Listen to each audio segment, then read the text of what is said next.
माजी पंतप्रधान अटल बिहारी वाजपेयी यांच्या श्रद्धांजली कार्यक्रमासाठी जाणाऱ्या भाजपच्या पदाधिकाऱ्यांना विजयदुर्ग येथे जात असताना गिरिये व रामेश्वर भागातील रिफायनरी प्रकल्प बाधित ग्रामस्थांच्या उद्रेकाला सामोरे जावे लागले।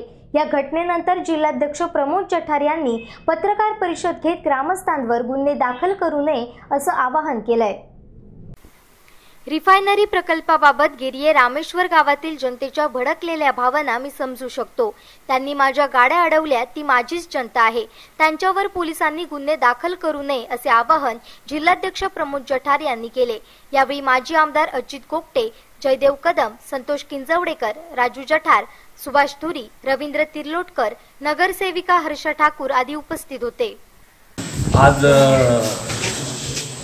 आमचे पितामह अटल बिहारी वाजपेयी यांच्या दुःखद निधनाबद्दल संपूर्ण जिल्हाभर त्या ठिकाणी आमच्या शोकसभा आणि श्रद्धांजली सभा सुरू आहेत, झाल्या आहेत। आज विजयदुर्गमध्ये पण होती आणि खरं म्हणजे आज हिलियम डेचा दिवस आहे, परंतु तो आम्ही त्या ठिकाणी साजरा न करता माननीय कैलासवासी अटल बिहारीजी वाजपेयी, भारतरत्न माजी पंतप्रधान या देशाचे, यांना श्रद्धांजली द्यावी या हेतूने आम्ही चाललो होतो। आणि त्यानंतर रामेश्वरमध्ये या सगळ्या मंडळींनी त्या ठिकाणी भेटले, त्यांनी काही भेटले दाखवले, घोषणा दिल्या। या मंडळींमध्ये असलेली जी काही सरपंच मंडळी, त्यामध्ये सन्माननीय सरपंच केळकरजी, सुरेशजी केळकर अध्यक्ष, त्या समितीचे अध्यक्ष त्या घेतल्या। त्यांनी विनंती केली की ही जनतेचा क्षोभ जास्त आहे आणि त्यामुळे तुम्ही जर आमच्या भावना माननीय मुख्यमंत्र्यांकडे पोहोचवत असाल तर तुम्ही पोहोचवा, आमचा आक्रोश आहे आणि रिफायनरी होऊ नये अशा प्रकारची आमची भावना आहे। मी त्यांना म्हटलं, तुमच्या भावनांचा आम्ही आदर करतो, माननीय मुख्यमंत्र्यांकडे या भावना पोहोचवतो, त्यामध्ये आम्ही तुम्हाला पण त्या ठिकाणी माननीय मुख्यमंत्र्यांकडे घेऊन जातो।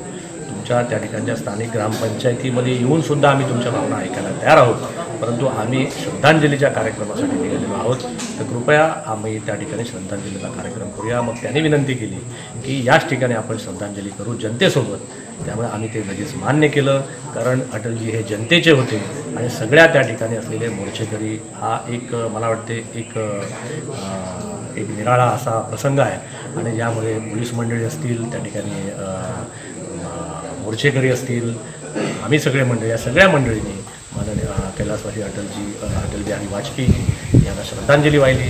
आमचा कार्यक्रम त्या ठिकाणी आम्ही संपवला आणि आम्ही परत त्या ठिकाणी आलो।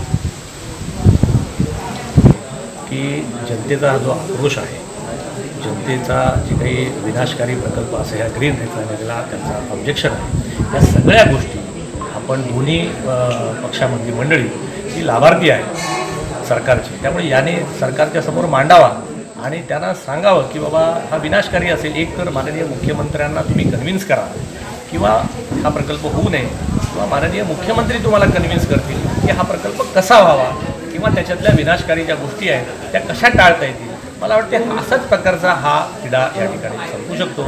उगाच रस्त्यावरती विरोध करण्यात दोन्ही लाभार्थी पक्षांना माझी विनंती आहे, आणि हे होतच नसेल, हे जमत नसेल तर मला वाटते त्या लाभार्थी पक्षाची जी मंडळी आहेत, मग ते खासदार आहेत, इथले आमदार आहेत, तिकडचे आमदार आहेत, याने आपल्या पक्षाचा राजीनामा देऊन जनतेच्या सोबत राहावं, एवढी माझी प्रामाणिक। एक तर तुम्ही सरकारला कन्व्हिन्स करा किंवा सरकार तुम्हाला कन्व्हिन्स करेल, किंवा अगदीच जमत नसेल तर तुम्ही आपल्या पदापासून दूर राहा। हेच मी त्या जनतेला आज सांगितलं आणि माझी त्यांना पण विनंती आहे, याच्यात त्रुटी आहेत त्या माननीय मुख्यमंत्र्यांना सांगा, ते तुम्हाला कन्व्हिन्स करतील। दोघातले जे कन्व्हिन्स होईल तसा प्रकल्प, एक तर प्रकल्प होईल, एक तर प्रकल्प होणार नाही। आमचा काही असला कुठला हट्ट नाही, प्रकल्प व्हायलाच हवा किंवा प्रकल्प होऊ नये। आमचं म्हणणं जनतेने आपल्या डोळ्याने हे सगळं बघावं, कोणाच्याही कुठल्याही त्या ठिकाणी दिशाभूल जे मंडळी करतात त्यांच्यावर अवलंबून राहावं। जनतेने आम्हाला समजा काही तिथे घोषणा दिल्या असतील किंवा अडवल्या असतील, आमचा कुठलाही राग नाही, जनता ही मायबाप आहे। मी सन्माननीय आमच्या पोलीस मंडळींना सुद्धा सांगू इच्छितो की कुठल्याही प्रकारची त्यांना कुठलीही कारवाई करू नका, त्यांचा तो अधिकार आहे, त्यांचा तो आक्रोश करण्याचा अधिकार आहे, त्यांच्या भावना आम्ही मुख्यमंत्र्यांपर्यंत, माननीय मुख्यमंत्र्यांवर पोहोचवण्याचं हे आमचं काम आहे।